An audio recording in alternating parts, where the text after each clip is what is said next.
Hello everyone, welcome to let's cook with Madhu. ఈరోజు recipe Hyderabad style mutton fry లేదా mutton సుక్క.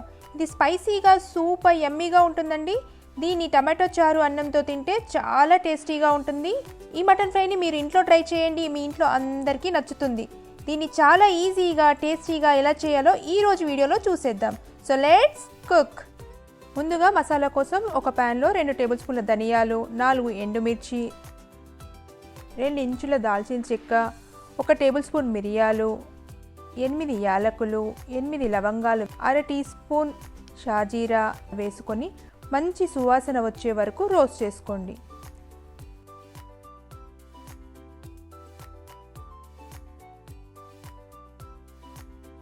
ఇప్పుడు ఇవి చల్లారాక గ్రైండ్ చేసుకొని పక్కన పెట్టుకోండి. ఇప్పుడు ఒక కుక్కర్లో 1 కేజీ మటన్ శుభ్రంగా కడిగినది వేసుకొని అందులో అర టీ స్పూన్ పసుపు, 1.5 టీ స్పూన్ ఉప్పు, 1 టేబుల్ స్పూన్ నూనె, 300 ml నీళ్లు వేసుకొని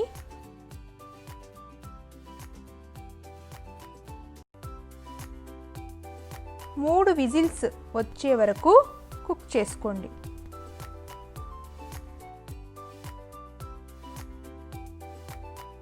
ఇప్పుడు ప్రెషర్ పోయాక మూత తీసి ఒకసారి కలపండి. చూసారుగా మటన్ చాలా బాగా కుక్ అయిందండి. ఇప్పుడు వేరొక ప్యాన్లో 3 టేబుల్ స్పూన్ల నూనె వేసుకొని వేడి చేసుకోండి. అందులో 1 బిర్యానీ ఆకు, 4 పచ్చిమిర్చి, 3 మీడియం సైజ్ ఉల్లిపాయలు కట్ చేసినవి వేసుకొని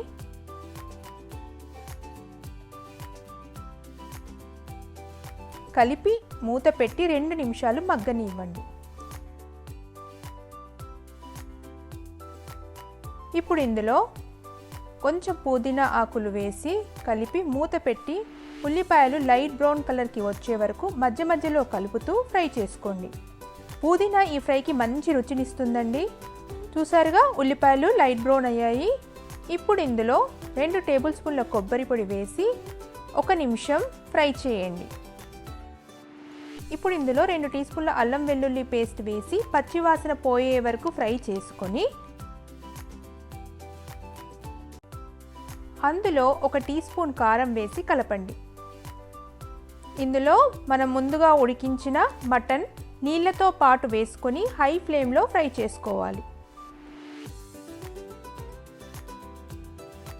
ఇందులో అర టీ స్పూన్ ఉప్పు వేస్తున్నానండి. మీరు మీ రుచికి తగ్గట్టుగా వేసుకోండి. ఇప్పుడు మూత పెట్టకుండా హై ఫ్లేమ్లో కలుపుతూ నూనె పైకి తేలే వరకు ఫ్రై చేసుకోవాలి. చూసారుగా నూనె పైకి తేలింది. ఇప్పుడు ఇందులో మనం గ్రైండ్ చేసి పెట్టుకున్న మసాలా వేసి బాగా కలపండి.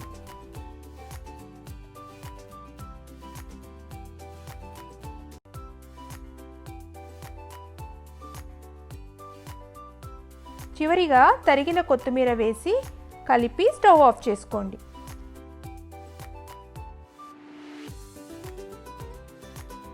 Hyderabad style mutton fry ready to serve అండి. చూసారుగా ఈ యమ్మీ స్పైసీ మటన్ ఫ్రై చేసుకోవడం ఎంత ఈజీయో. మనం గ్రైండ్ చేసుకున్న మసాలా ఈ ఫ్రైకి మంచి రుచినిస్తుందండి. ఇది చపాతీలో కూడా చాలా బాగుంటుంది. మీరు తప్పకుండా ట్రై చేయండి. ట్రై చేసి మీకు ఎలా వచ్చిందో నా కమెంట్స్లో తప్పకుండా చెప్పండి. ఈ వీడియో మీకు నచ్చితే వీడియోని లైక్ చేసి మీ ఫ్రెండ్స్కి రిలేటివ్స్కి షేర్ చేయండి. అలాగే టేస్టీ అండ్ సింపుల్ రెసిపీస్ కోసం లెట్స్ కుక్ విత్ మధు ఛానల్ని సబ్స్క్రైబ్ చేసుకోవడం మర్చిపోవద్దు. Thanks for watching.